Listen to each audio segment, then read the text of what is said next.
This means taking your eyes off the battlefield for a considerable amount of time, which gives the guy you just shot plenty of time to come and seek vengeance.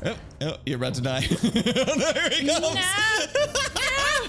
Hi, I'm Bajo. And I'm Hex. And today we're watching our old review of Chivalry Medieval Warfare. A game about whacking things with swords and stuff. Yeah, that's about all I remember of it. Lots of whacking. Yeah. Yeah, violent whacking. There was a lot of violent whacking. It was also just, I feel like, the purest form of medieval battlefield chaos. Like running in and screaming and stuff. Have you played the sequel? I have played the sequel and I enjoyed it very much. I love it, but I do a lot of friendly fire, lots of arrows in my friends' backs. I think that might have been the case in this one too. Let's see. After the lol-worthy sword-swinging chaos of War of the Roses, we thought we'd try another game of a similar... War of the Roses. I still think about that game with such fond memories. Yeah, I get them all mixed up in my head. Well, this is the first person and War was third person. And I always preferred War of the Roses, I think. Right. People could really sneak up behind you in first person, whereas I feel with War of the Roses, which is what I was always comparing this to, was you could see a bit more. Oh, you can do third person as well, but maybe it wasn't as good. Polearm with this was great because it's like sometimes you'd come up against someone who's had a polearm and you just couldn't get near them. Yeah. Because they just like they really mastered that. But then if you did manage to get close enough, they were just useless because they couldn't do much. Yeah. Just like real life, I guess. This was chaos. It looked incredible. Yeah. It's a large scale fight. Yeah. So epic.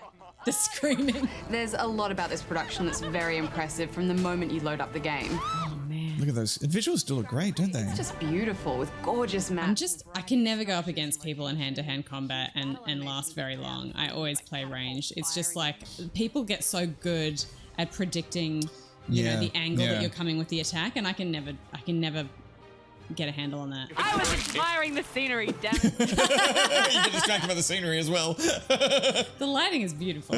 One thing I thought was a really great way to kick things off was with a proper tutorial. That's right, yeah. You need a combat tutorial in a game like this.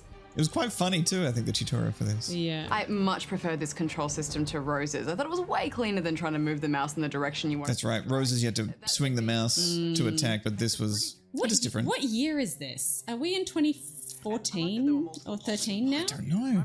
We were still in the smaller studio. You're right. Yeah, small studio. I feel like we sound more normal. Yeah, maybe it's a bit later, yeah. I feel like we don't have such like presentery voices. We sound more like ourselves. Yeah. Things do get quite interesting with some of the additional ammunition you can add to your character, like throwing axes or smoke bombs. Oh, that's We had a good time with those. The gore has turned up a notch, though. There were a few shots I got in that saw full-on decapitations with a slash of my sword. Ooh. Oh, I got your head! Particularly in those gladiator arena fights where you're in close quarters and... Oh, God, wow, so intense. Yeah, it's still like that. It's so gross. Video game, and this is a medieval setting though, so that gore does make sense, and it actually adds quite a lot to it.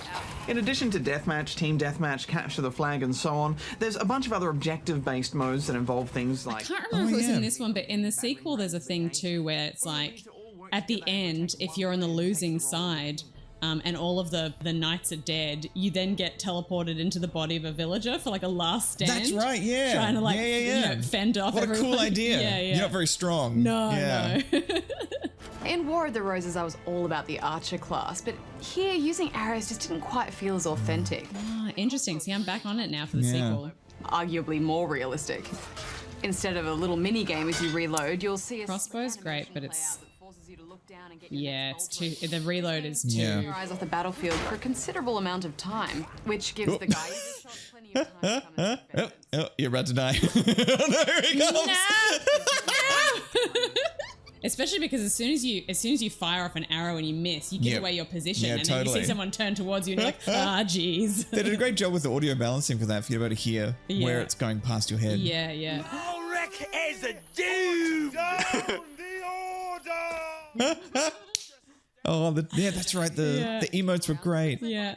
In the sequel too, you can pick up anything and throw it at people. You can you can throw a fish at someone. Yeah.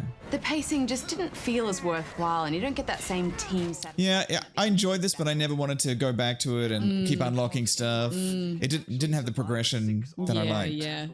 Yeah, to be fair, Chivalry 2, I feel like I fell off it pretty quickly, but I still enjoyed it. Yeah, great time. Yeah. Not necessarily a criticism, just a thing of the game. I've forgotten how to review. A thing of the game.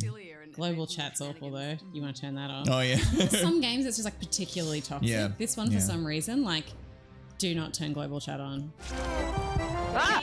Are you dead? No. Wait, what are you stabbing at? Watch out, Goose. Roly poly. Goose, just wait a second. Let's talk about.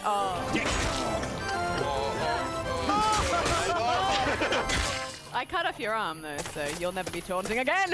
There are things that Chivalry, and I wish I could just combine them together, but I guess I'll just have to play both of them. I'm giving this 8 out of 10 rubber chickens.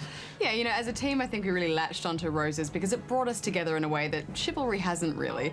But I know that just from being in this world, its scale and visual appeal. Yeah, it was a really beautiful game. Chivalry 2 is not as pretty. Oh, really? Yeah.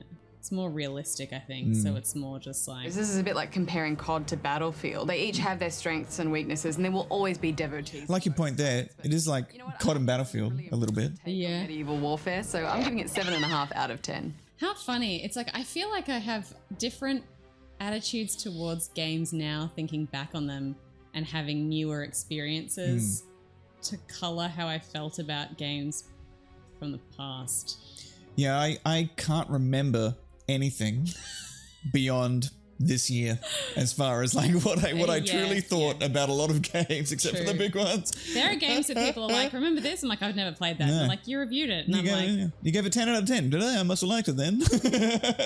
Cool. Everything blurs. It's all a blur. If you'd like to watch more Bajo and Hex looking at our younger selves, you can find them all over on the ABC Gamer YouTube channel. Watch how much we've aged.